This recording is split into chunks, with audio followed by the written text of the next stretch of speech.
এই বশীকরণ নকশাটি দিয়ে আপনি আপনার ভালোবাসার মানুষকে আপনার ভালোবাসায় আবদ্ধ করতে পারবেন, তাকে আপনার ভালোবাসায় পাগল বানাতে পারবেন। সে আজীবনের জন্য আপনার বশ হয়ে থাকবে, আপনার বাধ্য হয়ে থাকবে। এছাড়াও এই নকশাটি দিয়ে আপনি আপনার স্বামী অথবা আপনার স্ত্রীকে অথবা যে কোনো ব্যক্তিকে আপনার ভালোবাসায় আবদ্ধ করতে পারবেন, আপনার বশ করতে পারবেন, আপনার প্রেমের পাগল বানাতে পারবেন। নিয়ম জানতে অবশ্যই আপনাকে সম্পূর্ণ ভিডিওটি দেখতে হবে। যদি কেউ স্কিপ করে ভিডিওটি দেখেন তাহলে হয়তোবা ভিডিওর কোনো গুরুত্বপূর্ণ স্টেপ আপনার মিস হয়ে যেতে পারে। আর ভিডিওর যদি কোনো গুরুত্বপূর্ণ স্টেপ আপনার মিস হয়ে যায় তাহলে এই ভিডিওটি আপনার কোনো কাজে নাও আসতে পারে।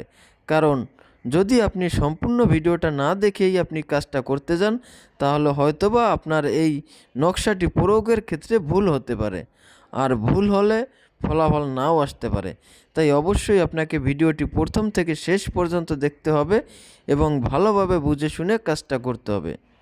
আর অবশ্যই আপনারা ভিডিওটি শেয়ার করে আপনার টাইমলাইনে রেখে দিবেন, যাতে করে প্রয়োজনের সময় আপনি এই ভিডিওটি দেখে সঠিকভাবে সঠিক নিয়মে এই বশীকরণ নকশাটি প্রয়োগ করে আপনি আপনার কাঙ্ক্ষিত ব্যক্তিকে আপনার ভালোবাসায় আবদ্ধ করতে পারেন, আপনার প্রেমের পাগল বানাতে পারেন, তাকে আজীবনের জন্য আপনার বশ করে রাখতে পারেন।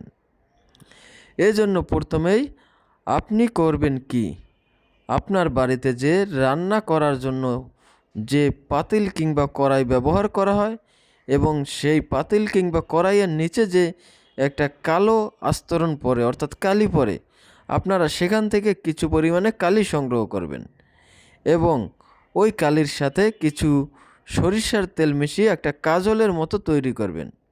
এরপরে আপনারা একটা ভোজ পাতা সংগ্রহ করবেন।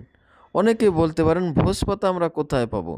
এটা যে কোনো বানিয়াতির দোকানে পাবেন অথবা বড় যে বইয়ের লাইব্রেরি আছে সেখানেও পেয়ে যাবেন, অথবা আপনারা এগুলো অনলাইনেও পেয়ে যাবেন, সেখান থেকেও অর্ডার করে আপনারা এই ভোজ পাতাটা সংগ্রহ করতে পারবেন।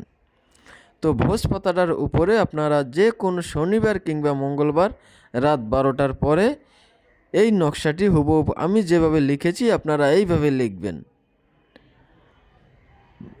নকশার নিচে যে অমুক ও অমুক স্থানটা আছে আপনারা ওই অমুক ও অমুকের স্থানে প্রথমে আপনার নাম এবং তারপরে আপনার সেই ভালোবাসার কাঙ্ক্ষিত ব্যক্তির নামটি লিখবেন। মনে রাখবেন এটা অবশ্যই আপনাকে ভোজ পাতার উপরে লিখতে হবে এবং আপনার সে তৈরি করা কাজল দিয়েই নকশাটি লিখতে হবে। নকশাটি যখন লেখা হয়ে যাবে আপনারা এই নাম সহকারে নকশা লেখা অংশটুকু কেটে নেবেন এবং এটাকে একটা মাদলিতে ভরে ভালোভাবে মোম দিয়ে আটকিয়ে নেবেন। এরপরে দেখবেন আপনার আশেপাশে যদি পুরাতন কোনো জোড়া কবর থাকে অর্থাৎ পাশাপাশি দুইটা কবর থাকে, আপনারা ওই দুইটা কবরের মাঝখানে এই মাদলিটা পুঁতে দিয়ে আসবেন।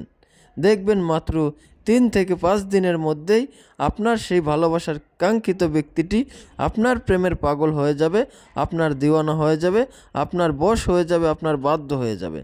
সে যেখানেই থাকুক না কেন আপনার কাছে ছুটে আসতে বাধ্য হবে। যদি সে দেশের বাহিরেও থাকে তাহলে অবশ্যই সে আপনার সাথে যোগাযোগ করবে এবং আপনার প্রেমে সে সাড়া দিবে। ইহা অত্যন্ত পাওয়ারফুল একটা বশীকরণ নকশা, ইহা আমার বহুবার পরীক্ষিত একটা নকশা। তাই অবশ্যই যারা ভালোবাসায় ব্যর্থ, ভালোবাসার মানুষকে কাছে পেতে চান তারা অবশ্যই এই নকশাটি প্রয়োগ করবেন, ইনশাল্লাহ 100% ফলাফল পাবেন। ধন্যবাদ সকলকে, ভালো থাকবেন, সুস্থ থাকবেন।